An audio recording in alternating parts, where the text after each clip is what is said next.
everyone, and welcome to the African Flyness Travel and Tours broadcast. Today, we'll be talking about our most recent cruise we experienced on Virgin Voyages Scarlet Lady. In fact, actually, that was our cruise before our most recent cruise, which was on Valiant Lady. But the Scarlet Lady cruise was both of our very first cruise on Virgin Voyages. We had been royal to loyal on all of our previous cruises, probably about 4. And so this was our first experience with Virgin Voyages. And I'm here with my partner in crime, my better half, aka Big Will. And we're sort of going to walk you through our experience for those who might be interested and wondering about what Virgin Voyages has to offer. The first time cruiser or cruises that have been on other cruise lines and interested in sailing with Virgin, you'll be interested in some of what our experiences were. Although I do always advise all of our clients that every experience is going to be unique to you based on your preferences, your interests, etc. But I believe Virgin Voyages gets very close to being absolutely correct with options for everyone. The cool thing that to know about Virgin Voyages is that it is adults only, unlike our previous experiences on Royal. We were loyal to Royal. And I will say that having the Virgin Voyages experience really has been a game changer as far as being an elevated experience, as far as food offerings, entertainment, the vibe of the ship overall, interacting with fellow cruisers, and just space. The spaces that are available to enjoy as an adult cruiser are just elevated all the way around. Phenomenal experience. So we'll get into that little by little. But first, we'll go ahead and start off with the introduction. And I am the African Flyness Travel Advisor Supreme, aka the Queen, and I'm here with my better half, known as Big Will, and I'll let him go ahead and talk a little bit about himself, his interest in what his experience has been initially with Virgin Voyages. Babe? Hey, greetings, family. Greetings, peace and blessings. First of all, I want to say to hit that like button down there and subscribe. And share with some friends and family so you can get acclimated with some of the great offerings that we have to offer to you here at African Flyness Travel and Tours. So as my queen had already stated, we have been embarking on this journey to tour the globe, actually. It started off when it's in Africa. I really want to say that my overall experience with the Virgin Voyages cruise was excellent from the beginning to the end. Take it away, my queen. And I concur. Based on our initial travel, which I didn't really go into depth about our background and history in the travel industry, but we'd done a fair amount of travel ourselves, just exploring the continent, starting back exploring, period, really. Starting around 2017 when we were heading the Caribbean up extremely heavily, and then we sort of dovetailed that experience to the continent of Africa in 2019, 2020, right around the time when COVID was derailing all of our travel plans, but we forged ahead fearlessly anyway and ended up on the continent for the first time. Back dead in the middle of COVID, but it was a rewarding experience nonetheless, but we've since gone full circle, traveled to the continent many times since then, and as of the fall of 2023, resumed cruising and primarily on Royal Caribbean, but then pivoting to Virgin Voyages the beginning of this year. So we really wanted to communicate that experience because it was so phenomenal and such a welcome change of pace from what we had experienced previously on other cruise lines, that we wanted to sort of speak to what our experience was on Virgin specifically. So in this case, we're talking about Scarlet Lady, although we have subsequently traveled on Valiant Lady. The Scarlet Lady experience was very unique, and it really inspired us to want to go again on another Virgin Voyage cruise right away, to the point where we booked our follow-up cruise before we even got off the ship. So we knew then, while on board, that we wanted to come back. So the adult-only aspect of it, as I said, is very appealing. If you want a real chill, downtime, getaway type experience, but it has something for everyone, and that's the other thing that we really liked. I mean, you can get as turn up as you like, or you can chill as much as you like. They have a space for every interest. So, there's nightclubs, there's bars galore, there's chill bars, there's more amped up environments if you're into that. There's karaoke, there's just extremely chillax, like adult chilled experience where you could have conversations. The food quality was beyond anything we'd experienced on a cruise ship before. The quality was phenomenal. And there's so many options. And the beautiful thing about it overall is that all of those specialty food items are really not specialty on Virgin. They're just the standard fare, and all included in your cruise fare, which is definitely leaps and bounds beyond our experience on other cruise lines that charge for every single thing, usually including specialty dining. On Virgin Voyages is included. The only thing you really pay for out of pocket is your drinks, but they offer so many specials during the booking process where you can get $300 to $600 in credits on board to use for drinks, spas, whatever you'd like to, basically. They have this beautiful island that they own called Bimini, and most of their cruises stop at Bimini en route or coming back from one of their other destinations in the Caribbean. So that alone is another win for Voyages. And you can also use any onboard drink credits, etc., on Bimini as well for whatever you want to use it for, massages, drinks, etc. But yes, this talking about back to our experience on the Scarlet Lady.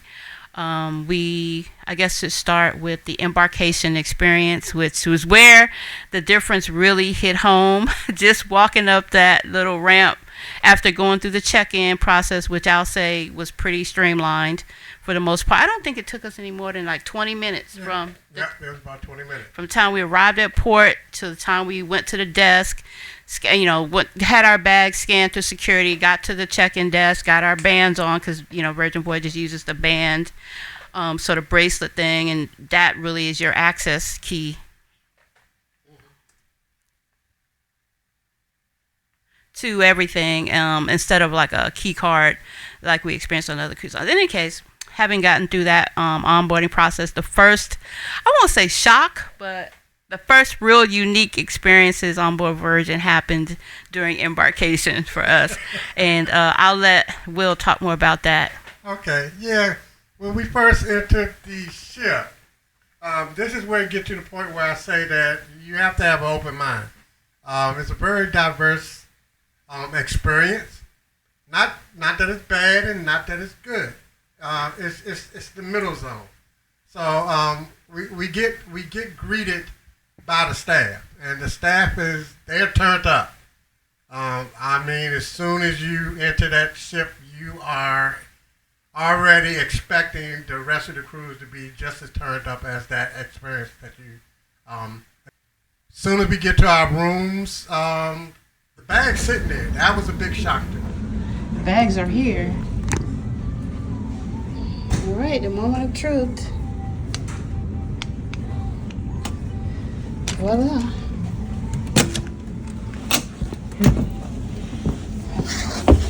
Ooh. What? The lights come on automatically and the shades open when the door opens. Okay. I got to go. Okay.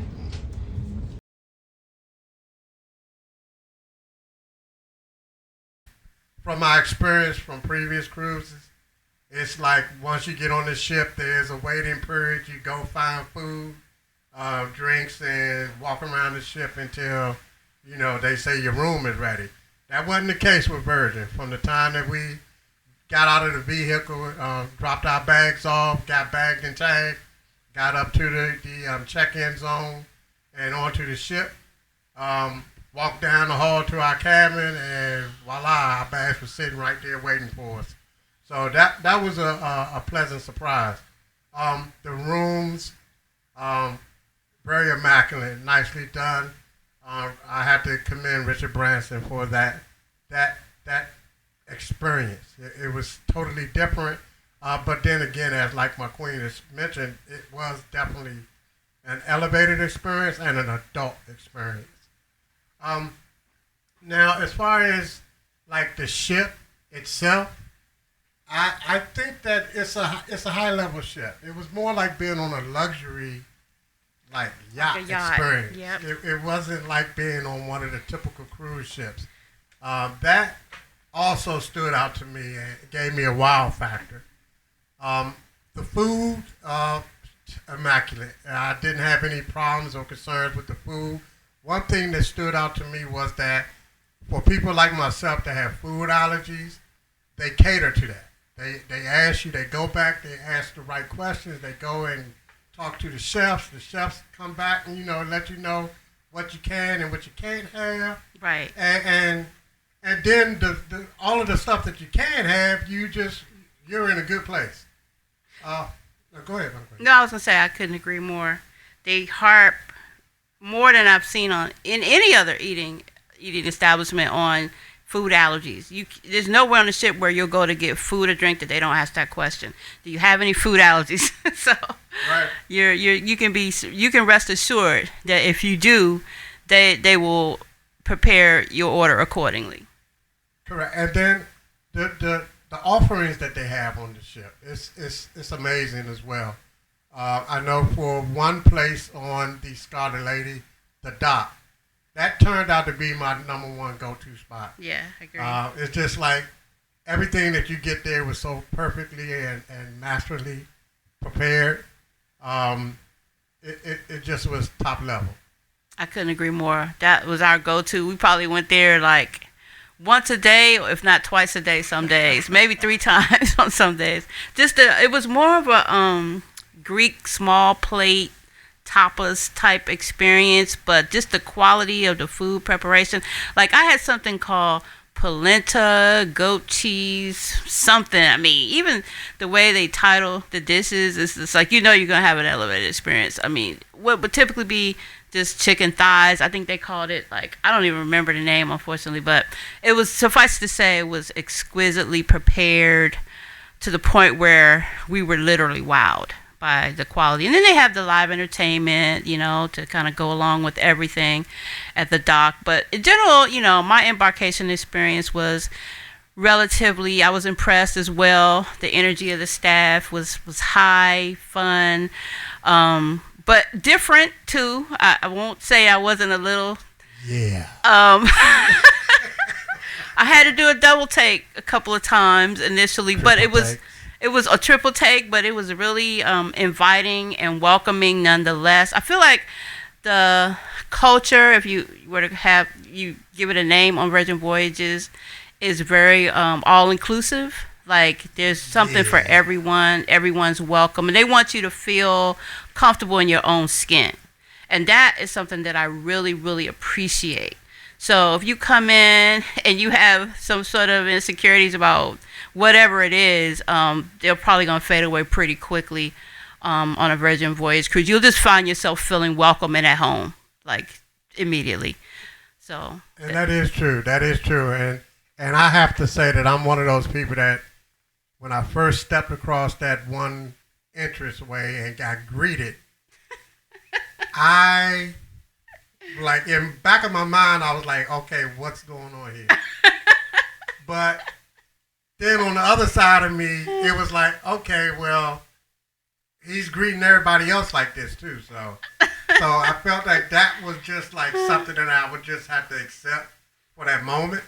But then as I got into the deeper wells of the ship, I found out that it wasn't that type of experience. It was more just like an all-inclusive thing, like my queen said. Right. To make everybody feel like they were part of the family of the ship. Exactly. And you was in good hands. Absolutely. That's the vibe you get going in. I don't care who you are or, whatever. You're going to end up feeling like that, like, soon as you board. So you talked a little bit about your experience with the food. We talked about the dock.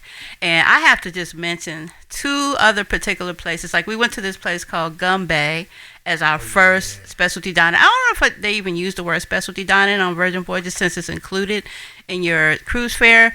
But that was our first experience with their dining. And we couldn't say enough about that either. Elevated experience, unique. It's a situation where you will be seated with strangers, but that's part of the fun of it. So we were a couple. We were seated with two other couples, one from New Orleans and one from Philly. Yeah.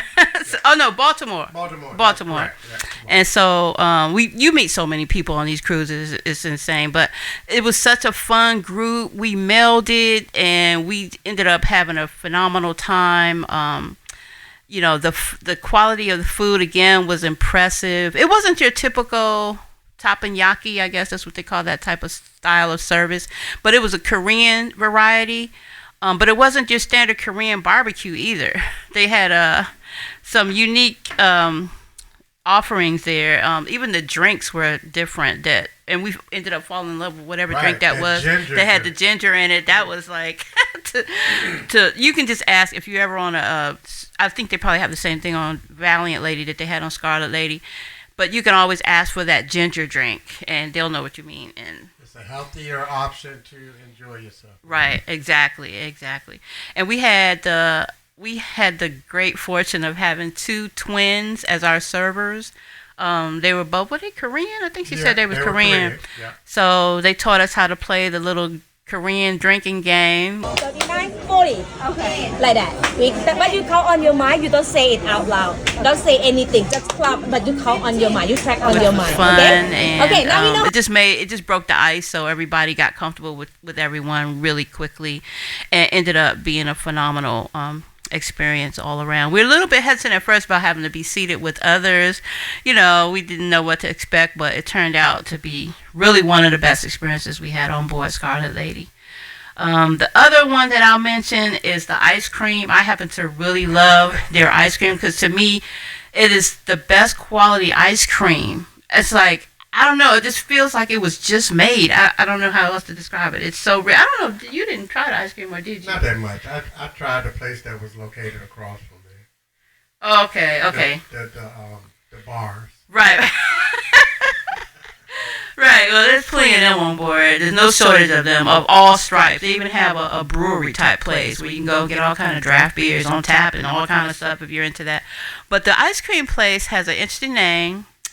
And if you want to know that name, you'll have to contact us, and we'll tell you if you're booking a cruise. But you may already know just from other people on YouTube talking about it. But it's one of the uniquenesses of Virgin, I'll say. You got to leave some things to the imagination and let people kind of have something to look forward to. But I will say that the ice cream was top notch, like beyond anything. Really, I can't think of anything I can compare it to. I really can't, unless I don't know. I can't think of it. It was just that good. Yeah, just like the name. Yeah, they've got all kind of flavors. Very funny. All kind of different flavors, something for everyone. They even have sugar-free ice cream, which if you try that, I think I tried the strawberry one just to see what it tasted like, and it was beyond compare. You would not even be able to tell it didn't have sugar in it. It was that good.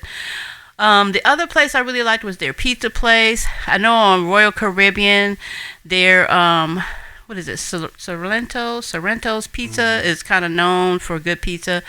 My last couple of experiences on Royal it was okay, but the Virgin Voyages pizza place, which the name escapes me at this moment, they give you they bake the entire pizza to order while you wait. So that in itself kind of let you know it's on another level. It's not going to be your heat lamp pizza that you would get on other cruise lines, and it's just sitting there under the heat lamp so somebody orders it and then they throw it on a plate and shove it at you. You're going to have to sit there. They have drinks for you while you wait. There's a beautiful outdoor area where you can, if you're at sea, you can look at the ocean. Otherwise, you just a beautiful outdoor seating area, comfortable, spacious. Because the other thing I'll say about Virgin, even though it's a smaller ship than some of the Royal Caribbean ships that we've been on, it definitely felt like you had a lot of space. Like you could always find a seat if you wanted one.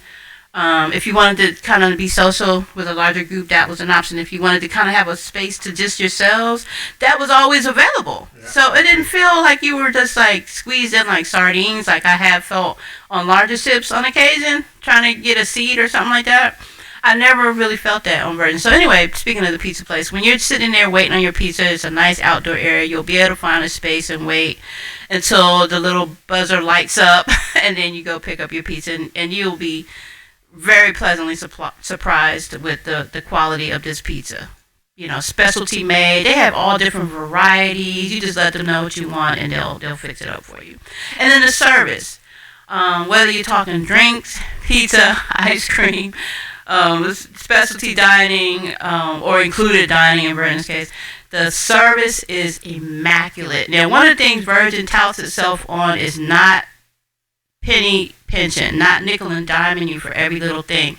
Everything they want to say, most things are included in your cruise fare, which is really a welcome relief because you're not going to be stunned getting off the ship by this astronomical bill that they're going to present you with to pay as you're leaving based on everything you did. A lot of it is included, so the only thing that you end up really paying in addition for is extras, spa treatments, certain drinks if you don't have the drink package.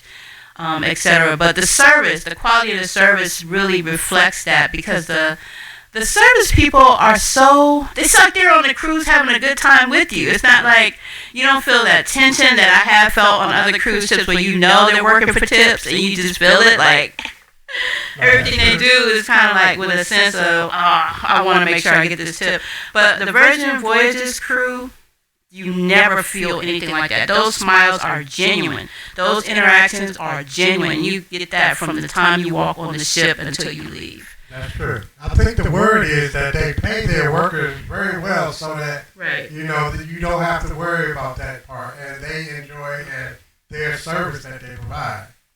I know, just like my queen stated, that I want to give them a 100 plus for their customer service. There was not one instance where I had to be concerned about anything for anybody that was providing any kind of service to us. Absolutely. And compared to other experiences on other cruise lines, that was a notable difference, and it really enhanced the quality of the trip. It just, even though, Our cruise was interesting because we had some weather issues, unfortunately, that prevented us from docking. But, it's like, unlike other cruise lines, even at Sail Away, I'll even go to the Sail Away, free champagne for everybody. Who does that?